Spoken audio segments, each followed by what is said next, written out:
was at university. I was studying international business, and I was also in my spare time I was a DJ, and I was very kind of interested in what was going on in the world, in terms of I didn't quite believe we were being told the truth by the media, so I was quite interested in not conspiracy theories, but just alternative views as what was going on. Particularly after September the 11th, I was very fascinated in what actually happened, and the government's and the media's response to that. So I suppose that kind of started me asking questions about you know, the truth, what's going on and what is the truth. Well, I'd met a Muslim, and they'd passed me on some leaflets about Islam. Reading them, it really left me with kind of no choice, really. It was, you know, I couldn't deny it, that I believed it. And so one Saturday night, I basically had a conversation about death, and I always kind of had this feeling for some reason that I was going to die quite young. So I thought, well, I better become Muslim before I die. So I just took Shahada, and at that point I still didn't really know much about Islam, except that there was 5 pillars, and that I knew that I believed in one God, and that Muhammad was the messenger of God. So I believed that, so I took Shahada.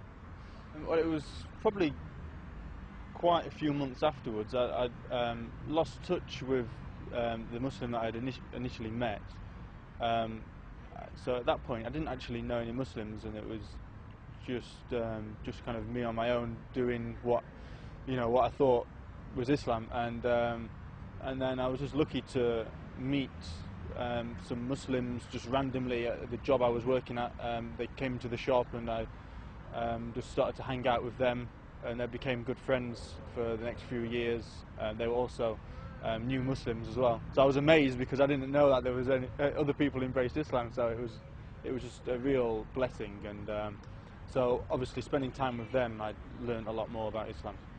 I remember one day with my mum saying to me, "Oh, you know, would you like a ham sandwich?" And I was like, "Oh, well, I'm not really eating ham at the moment."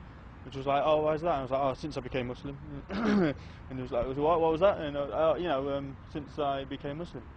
And she was like, "You're not a Muslim." And I just said, "Well, I believe in one God, and I believe Muhammad's the messenger of God, so I have to, therefore I am a Muslim." So she was just like a bit confused, like, "Oh." But I had it very easy compared to a lot of people whose family and friends, you know, disown them. I had it very easy. My parents were very liberal and laid back, and they've always been like that. Always kind of let me find my own way. So yeah, very lucky. Some Muslims might think that becoming Muslim is like the end goal, but really becoming Muslim is just the start. And when you pursue the path, everything changes in your life. And I think also it puts people off Islam, because they realise that things are going to change. But really, you have nothing to be scared about, because Islam means submission to God. So, you know, how could, you know, Allah could bring you into Islam and then make it difficult for you? You know, it doesn't really make sense. So anyone who encounters Islam, they have to be true to themselves, and they will kind of feel inside, they'll acknowledge that they need to return to their Lord and submit to Him. And so it's anyone really who's thinking about Islam, then I would say follow your heart, be sincere, and as long as you do that, then you have nothing to worry about. It will guide you to Islam.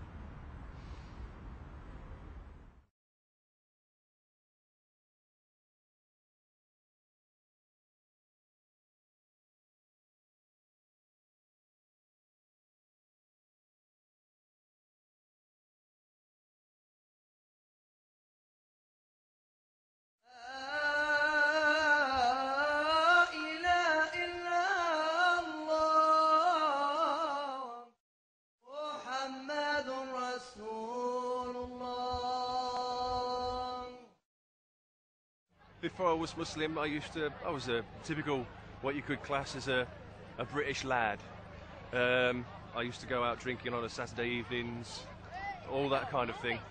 So about 5 years ago, I was going on holiday to Greece, and they have, obviously, you know, when you go to an airport, you've got loads of books in your backpack, ready to go, sit by the side of the swimming pool, large beer, sit there reading, well, you don't know, but you sit there reading your book with a large beer at the side of you, sunbathing, and you've never got too many books. So I thought I'd go to W.H. Smith's and I'll pick up a nice book that I could read, and I couldn't find anything.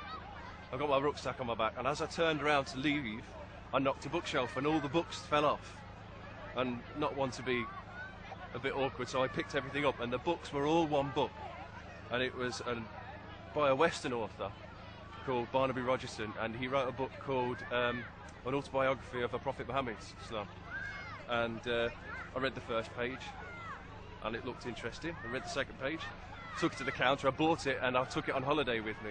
So I read the book, and I thought, yeah, I want to learn more. So I came back, and I started to go to a local masjid, and I spoke to them, and I said I want to learn more. And the elderly imam who took my shahada, he said, well, to tell you the truth, the best way to understand Islam is to become. I didn't think twice about it. I just took my shahada there and then. As a revert Muslim, you find that you sort of adhere yourself to somebody within the Sahaba. You know, you can relate to them because they were all revert Muslims too. And my relation was Hamza because of the way that he lived his life before. He was a hard drinking, hard living, enjoyed life to the full. Obviously, still enjoyed his life to the full after he became a Muslim. And I related a lot to him. So when I went on Hajj, I wanted to go to the back to see where Uhud, where he died. So I went to the cemetery.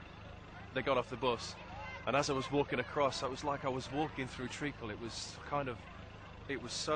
I felt so emotional, and tears were just streaming down my face, and I couldn't stop them, and I didn't know why. So I kept going, and as I got off this like sandy patch onto a little paved area, it all went. And I thought, oh, that was strange. And I went to the cemetery, and I made my du'as for the martyrs and for Hamza, and made my way back to the bus when they said, come on, it's time to go. Made my way back to the bus, and as I walked across that patch of ground, it happened again. Just crying, looking at me, what's the matter? So I told them, and a Malana that was there next to me, because he translating for me, he said when our Prophet found out that what had happened to his uncle, he just cried, he just wept and wept. And I said, well, maybe he just left something there for somebody who wanted to find it, and I felt in here for Hamza, so it hit me both barrels. So when I got home, I said, if we have our son, because my wife was pregnant at the time, if we have a son, I want to call him Hamza. And we had a little girl. So obviously, before I went to see my mum, I went onto the internet to see if I could find a female relation of Hamza to give her a second name, and I couldn't find anything. So she said, ask your mum. So I asked my mum, and my mum went away, and a couple of days later, she'd gone trawling through the internet, and she said, I found 3 names for you. And she said, one of those, I can't remember the other 2, but the one that we liked was Sophia. So, okay, then we'll give her Sophia.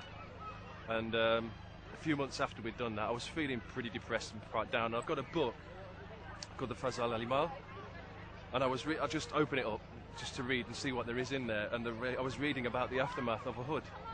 It just opened up there, and it was talking about them going wrapping them up and burying them, and then it starts talking about Hamza's sister coming with 2 pieces of cloth, and Hamza's sister was called Sophia.